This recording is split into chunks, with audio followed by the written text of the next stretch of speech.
Okay, guys, so as you can see, we've done our summer retreat. We're here in upstate New York. For the rest of the summer, the blogs will be coming to you from way up near Saratoga Springs, New York, the summer home of the Florida Mortgage School. Jim Montrym here, guys. I want to say thank you, number one, for watching this blog. Those of you that have been with me now for the last year, bringing you some timely information, the latest things about the mortgage industry. Exciting stuff. Okay, now here's how this works, guys. Real simple. I will ask you a question at the end about one of the things I've talked about. If you email me the answer to the question, I enter you in a drawing. And come October, I'll be giving away about 15 free continuing ed. You got to take the 8 hours to keep your license, most of you out there, and I'll put you in the drawing. Maybe you win. And if you could, guys, please, I've been getting a lot of good results from this. If you would blast me around, put me on your email list, send me around. I think most people have been sending me really good comments. They've been liking what I've been saying and learning from it, which is very important. And if you could do that, my best compliment, if you like what you see, is to send me around to other people. I'm getting great response from this blog, and I want to say thank you. Okay, guys, first topic today I'd like to talk to you about. I'm getting a lot of questions right now. The big buzz on the street is going to be basically the new TRID rule, okay? We're going to be combining, again, the good faith estimate into the loan estimate and combining the HUD-1 into a final closing disclosure.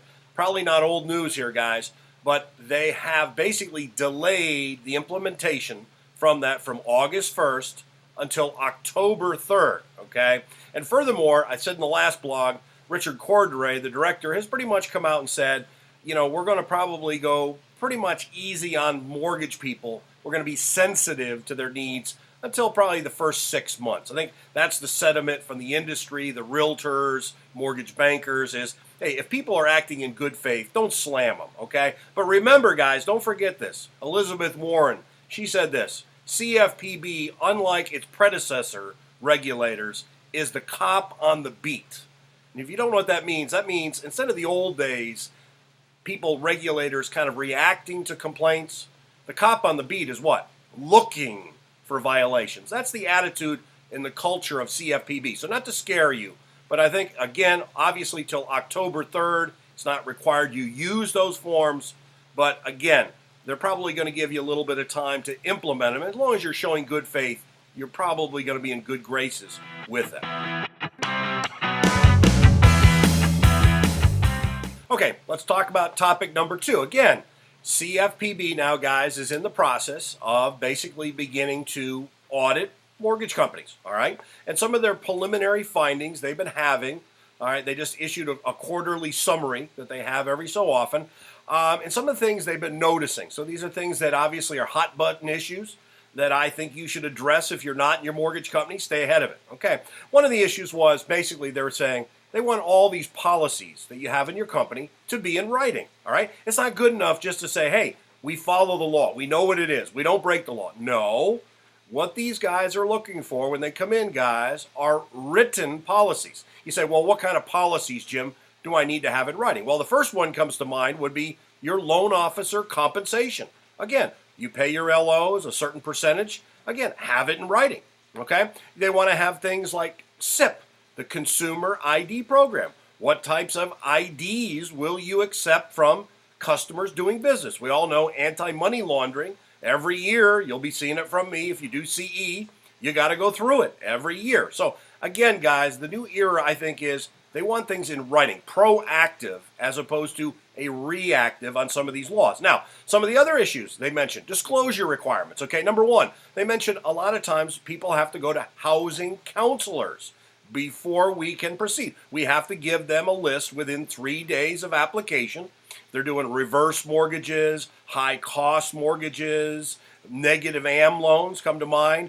FHA, if they've been in foreclosure in the last year, they're coming out of that. They got to go to counseling. Now, here's the deal, guys. You got to develop a list. Okay, there's 2 ways of developing a list of home counselors. Number one, you can go to CFPB, their website. They have a list. And then also, if you want to develop one internally, you can do it through HUD, HUD.gov's website. And again, guys, the deal is you got to give them 10 counselors to pick from. Some that are local, some that are outside the area. And they want you to basically have that list of home counselors develop a minimum of 30 days in advance, okay? Obviously, again, you've addressed the issue. You realize you're going to have this database there. And also, guys, another one I'll throw in here that they noticed too was some mortgage companies were telling consumers you need to sign this waiver of all rights. In other words, you can't go to court, you can't litigate, you have to agree to basically arbitration. You have to give up your rights under federal law, some of these protections, and they've pretty much come out and said, don't do that. You cannot make these people waive their rights and sign disclosures to get out of this stuff, okay? So there's a couple things to remember. Okay, guys, here's a quick one for you. Okay, you all probably heard of this law, the Homeowners Protection Act, passed way back in 1998. And what it was, lenders back then were very reluctant to drop PMI. Once people got, 20, 25% equity, lenders didn't like dropping that because a lot of the lenders were self-insured. In other words, that PMI monthly premium, they were getting roundabout way. The government passed the law, and it basically says this today. Once a homeowner reaches 78% loan to value off the original loan amount, no appreciation calculated, the lender must drop the PMI. All right? Now, what they're finding was a number of people were delinquent on their mortgages. They're behind.